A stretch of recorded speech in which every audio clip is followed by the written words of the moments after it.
आने वाले 90 दिनों में ग्रह गोचरी स्थितियों के आधार पर आपके जीवन में किस प्रकार की परिस्थितियों का निर्माण होगा, जीवन के किन क्षेत्रों में आपको सफलता प्राप्त होने वाली है, कौन सी महत्वपूर्ण शुभ घटनाएं होंगी, कौन सी अशुभ घटनाएं हो सकती हैं, विस्तार से इस वीडियो में हम चर्चा करेंगे।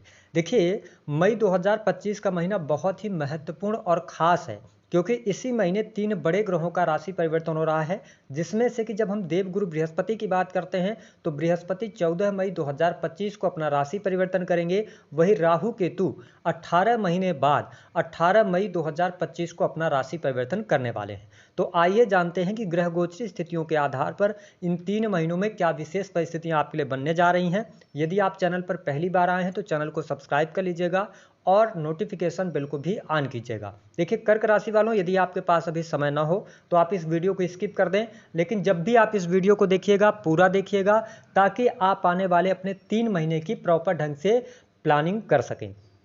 देखिए, जो कुंडली आपको दिखाई जा रही है यह 18 मई 2025 की कुंडली आपको दिखाई जा रही है, जिसमें से कि आप देख सकते हैं कि जो शनिदेव हैं आपके नवम भाव से गोचर करेंगे। आपके जीवन से शनि की ढैया का प्रभाव जो है वह समाप्त हो चुका है। राहु आपके अष्टम भाव से गोचर करेंगे, केतु की उपस्थिति आपके द्वितीय भाव में रहने वाली है। वही देवगुरु बृहस्पति जो हैं ये आपके 12वें भाव से गोचर करेंगे।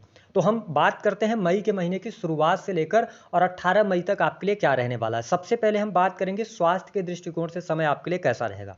देखिए, आप कर्क लग्न या कर्क राशि वाले हैं तो आपके प्रथम भाव के जो स्वामी बनते हैं वो चंद्रदेव बनते हैं, और जैसा कि आप सभी को पता है कि चंद्रमा 2 से ढाई दिनों में अपना राशि परिवर्तन कर लेते हैं। लेकिन अगर ग्रह गोचरी स्थितियों की बात करें तो 18 मई 2025 तक स्वास्थ्य आपका अच्छा बना रहेगा, लेकिन 18 मई 2025 तक राहु जो हैं ये आपके 9th हाउस से गोचर करेंगे, शनि के साथ युति में रहेंगे, तो दृष्टि डाल रहे हैं लगन पर। तो थोड़ा बहुत मानसिक तनाव, टेंशन अथवा कन्फ्यूजन की स्थिति या अनजाना सा भय आपको परेशान करेगा। लेकिन 18 मई के बाद जैसे ही राहु आपके अष्टम भाव में आएंगे और देवगुरु बृहस्पति तब तक यानी 14 मई को आपके 11th हाउस में गोचर कर जाएंगे, तो 18 मई के बाद आपका स्वास्थ्य अच्छा रहने वाला है। स्वास्थ्य संबंधित कोई तकलीफ आपको देखने को नहीं मिलने वाली है। वही जब हम जून के महीने की बात करते हैं तो जून का भी महीना आपके लिए अच्छा रहेगा। ठीक है, स्वास्थ्य के लिहाज से बहुत शानदार रहेगा। शनिदेव की दृष्टि जो है 10वीं दृष्टि आपके 6th हाउस पर पड़ रही है, तो ये रोगों से आपको मुक्ति दिलाने का कार्य करेंगे और आप कॉन्फिडेंस अपने आप में महसूस करेंगे। अगर हम बात करते हैं जुलाई के महीने की तो जुलाई का भी महीना स्वास्थ्य के दृष्टिकोण से आपके लिए अच्छा रहने वाला है। अब ध्यान क्या देने वाली बात है कि आप देखें कि 7 जून 2025 तक मंगल आपके लिए लगन में नीच के होकर गोचर करेंगे। ठीक है, 7 जून के बाद मंगल आपके द्वितीय भाव में जाएंगे। तो इन 3 महीनों में सिर्फ 2 चीजों का आपको ध्यान रखना है। पहली बात कि अगर आपको बीपी की समस्या है ना, और इसके अतिरिक्त आपको एग्रेशन, क्रोध से बचना होगा। बस ये 2 चीज़ों को अगर आप संभाल ले जाते हैं तो आपका स्वास्थ्य अच्छा है। इसके लिए क्या रेमेडी कर सकते हैं? देखिए, सिंपल सी बात है कि आप योग व्यायाम से जुड़िए, क्योंकि शरीर के अंदर एनर्जी आपके बहुत अच्छी रहने वाली है ना। तो उस एनर्जी को मेंटेन करने के लिए अगर आप व्यायाम करते हैं, एक्सरसाइज करते हैं तो आपके लिए अच्छा रहेगा। स्वास्थ्य में काफ़ी हद तक सुधार होगा। पहले से अगर कोई बीमारी थी तो वह भी दूर होती नजर आएगी। अब हम बात करते हैं कि इन 3 महीनों में सुख साधन के लिए समय कैसा रहने वाला है। देखिए, कर्क लग्न या कर्क राशि के आप जातक या जातिका हैं, आपके सुख भाव के जो स्वामी बनते हैं वो शुक्र बनते हैं, और शुक्र की उपस्थिति पूरे मई के महीने में आपके भाग्य स्थान में रहेगी।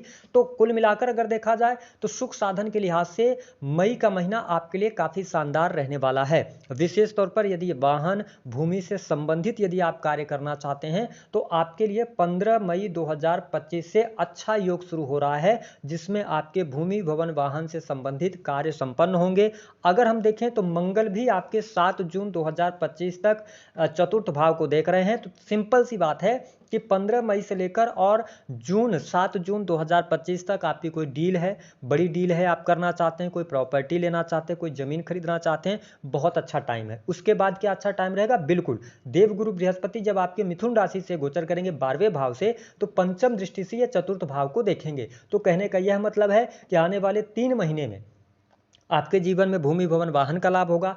सब प्रॉपर्टी से संबंधित कोई दिक्कत थी वह दूर होगी। साथ ही अगर आप प्रॉपर्टी बेचना चाह रहे थे, काफ़ी लंबे समय से आपने उसको होल्ड करके रखा हुआ था, तो अच्छा मूल्य आपको मिल जाएगा। ये चीज़ें आपके लिए बहुत बढ़िया रहेंगी। पुराने मित्रों से आपको मुलाकात होगी। घर परिवार की स्थिति आपके लिए अच्छी होने जा रही है। माता की हेल्थ इंप्रूव होगी, माता के साथ संबंध आपके अच्छे रहने वाले हैं। आपके घर परिवार में 15 मई 2025 के बाद से लेकर और जून 2025 तक कोई शुभ अथवा मांगलिक कार्यक्रम भी होने वाला है।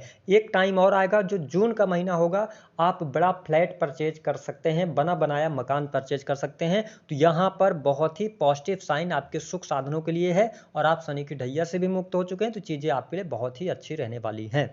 बात कर लेते हैं कि आपके लिए संतान की क्या स्थिति रहेगी। देखिए, पंचमेश होकर मंगल लगन से गोचर करेंगे 7 जून 2025 तक, साथ ही 15 मई 2025 तक देवगुरु बृहस्पति की पंचम भाव पर दृष्टि है। तो देखिए 15 मई तक तो आपके लिए फैमिली प्लान करने के लिए समय अच्छा है, उसके बाद फिर आपको अक्टूबर 2025 तक मौका नहीं मिलेगा, तो यहाँ पर ठीक है। अच्छा, संतान की पढ़ाई लिखाई के लिए अच्छा है, संतान के करियर के लिए अच्छा रहेगा, संतान की उन्नति होती नजर आ रही है। और आप देख पाएंगे कि 7 जून से लेकर लास्ट जून तक का भी टाइम संतान के लिए अच्छा रहेगा। हालांकि 7 जून से लेकर और लास्ट जून तक, हम ये कह सकते हैं 15 जुलाई तक संतान में थोड़ा सा एग्रेशन रहेगा। ठीक है, अगर आपकी संतान मेडिकल की पढ़ाई कर रही है, इंजीनियरिंग के फील्ड से है, तो संतान को लेकर कोई गुड न्यूज आप प्राप्त कर सकते हैं। तो कर्क लग्न या कर्क राशि के आप हैं तो संतान की स्थिति बेहतर है। इन 3 महीनों में कोई बहुत बड़ी निगेटिव स्थिति आपके लिए बनती हुई नजर नहीं आ रही है। वही जब हम बात करते हैं कि आपके लिए वैवाहिक जीवन की क्या स्थिति रहेगी, देखिए कर्क लग्न या कर्क राशि वालों, आपके सप्तम भाव पर मंगल की दृष्टि रहने वाली है 7 जून तक, और सप्तमेश होकर शनि जो है वो भाग्य स्थान में गोचर कर रहे हैं और राहु के साथ युति करेंगे 18 मई तक। तो 18 मई तक वैवाहिक जीवन में दिक्कत परेशानी बनी रहेगी, उठापटक की स्थिति रहेगी, जीवन साथी के साथ में मिसअंडरस्टैंडिंग क्रिएट होगी, एक दूसरे में कमी नजर आएगी। लेकिन 18 मई 2025 के बाद का जो टाइम होगा वह आपके लिए अच्छा रहने वाला है। आपको वैवाहिक जीवन में शुभता देखने को मिलेगी, जीवन साथी का सहयोग मिलेगा। हाँ, 15 मई तक देवगुरु बृहस्पति की जो दृष्टि है ना, सप्तम दृष्टि, नवम दृष्टि आपके मकर राशि पर है, लेकिन ये नीच के होकर देख रहे हैं। और राहु जब सप्तमेश के साथ ऐड होते हैं तो थोड़ी सी प्रॉब्लम ये क्रिएट करते हैं। तो 18 मई तक सावधानी रखिएगा। इसके बाद जून और जुलाई का महीना आपके वैवाहिक जीवन के लिए अच्छा रहने वाला है। लेकिन 18 मई के बाद जब राहु सेकंड हाउस में आएंगे तो थोड़ा ससुराल पक्ष से रिश्ते खराब हो सकते हैं, ये स्थिति आपके लिए बन सकती है। अथवा आपके जीवन साथी की जो वाणी होगी वो थोड़ा सा कड़वी हो सकती है, जो आपको, क्योंकि आप इमोशनल होते हैं तो थोड़ा बहुत आपको बुरी लग सकती है। लेकिन मैं जून और जुलाई का महीना काफ़ी बेहतर आपके दाम्पत्य जीवन के लिए देख रहा हूं। जो लोग अविवाहित हैं, 15 मई 2025 से पहले पहले आपका विवाह 100% होता नजर आ रहा है। अगर आपकी कुंडली में योग हैं तो आप 15 मई से पहले वैवाहिक बंधन में बन सकते हैं, या आप शादी विवाह के योग्य हैं तो आपके लिए मतलब आपका शादी विवाह तय भी हो जाएगा। फिर होने की रही बात तो वो अक्टूबर के बाद फिर से आपको मौका मिलेगा, क्योंकि बृहस्पति अतिचारी है। ठीक है, तो यहाँ पर अच्छी स्थिति आपके लिए बनती नजर आ रही है। अब हम देख लेते हैं कि आपके लिए नौकरी पेशा लोगों के लिए कैसा रहने वाला है। देखिए, आपके लिए 15 मई 2025 तक सरकारी क्षेत्र से बहुत अच्छा लाभ होगा।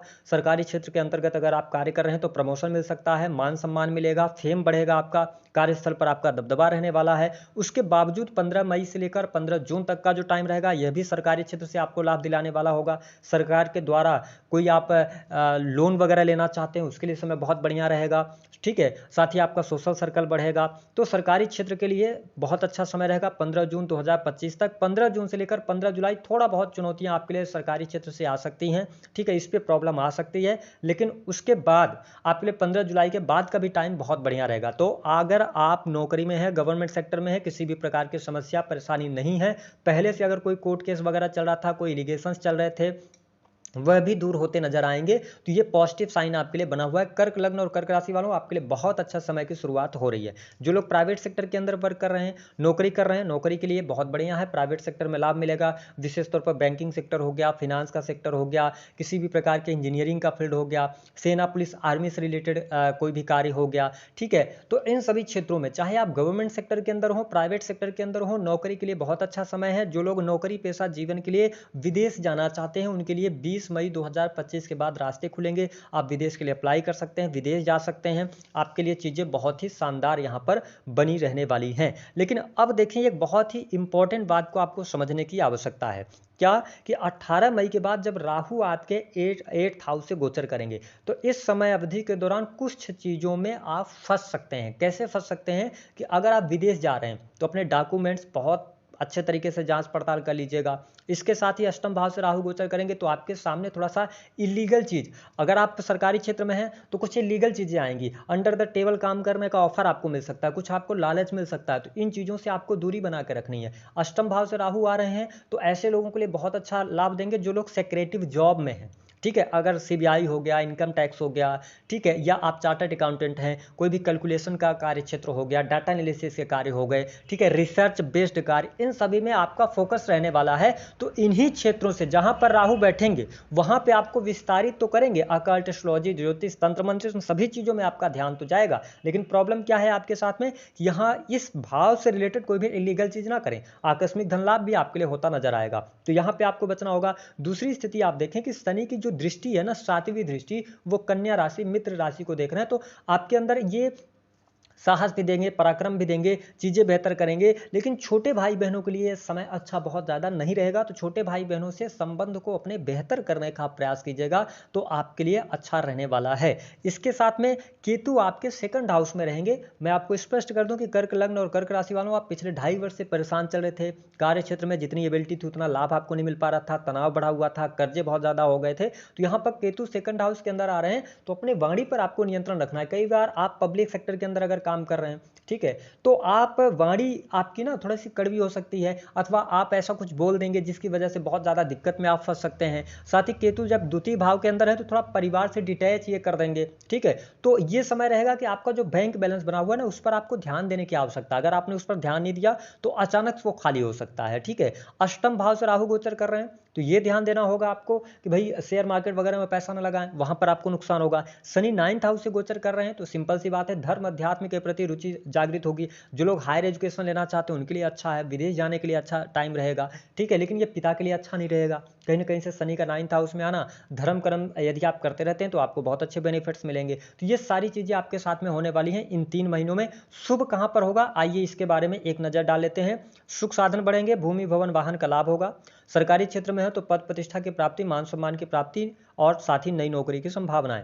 स्टूडेंट हैं, विद्यार्थी हैं, 15 मई के बाद कॉम्पिटिटिव एग्जाम में सफलता। इसके साथ ही अगर कर्ज चढ़ा हुआ है तो कर्ज से बाहर निकलने का योग बनेगा। शत्रु आपके बनेंगे, लेकिन कहीं ना कहीं से शत्रु आपके पराजित होंगे। रिसर्च के फील्ड में सफलता, जो लोग फैक्ट्री इंडस्ट्री चला रहे हैं उनके लिए अच्छा, बिजनेस व्यापार कर रहे लोगों के लिए अच्छा रहेगा। इंपोर्ट एक्सपोर्ट के कार्यों से भी बेहतर लाभ प्राप्त होगा। तो कुल मिलाकर अगर देखा जाए तो सारी स्थितियां अब आपको फेवर करते हुए नजर आ रही हैं। उपाय क्या करना है, उपाय अगर आप बिजनेस व्यापार कर रहे हैं तो मैं आपको यही कहूंगा कि प्रत्येक शनिवार आप शनि मंदिर जाइए, शनिदेव जी के दर्शन कीजिए, उसके बाद हनुमान जी का दर्शन कीजिए, और वहां पर पीपल के वृक्ष के नीचे सरसों के तेल का दिया जलाइए। पहला उपाय ये रहेगा। दूसरा उपाय कि देव गुरु बृहस्पति जब 12वें भाव से गोचर करते हैं तो ये बहुत अच्छे रिजल्ट नहीं दे पाते हैं, तो भगवान विष्णु की आराधना करते रहिए या माँ लक्ष्मी की उपासना कीजिए। अगर आप ये नहीं कर सकते हैं तो बड़े बुजुर्गों का सम्मान कीजिए, ठीक है। और साथ ही अगर देखा जाए तो कुछ पढ़ाई लिखाई के सामान आप बच्चों को दान कर सकते हैं, इससे भी बेनिफिट मिलेगा। दी गई जानकारी पसंद आए तो वीडियो को लाइक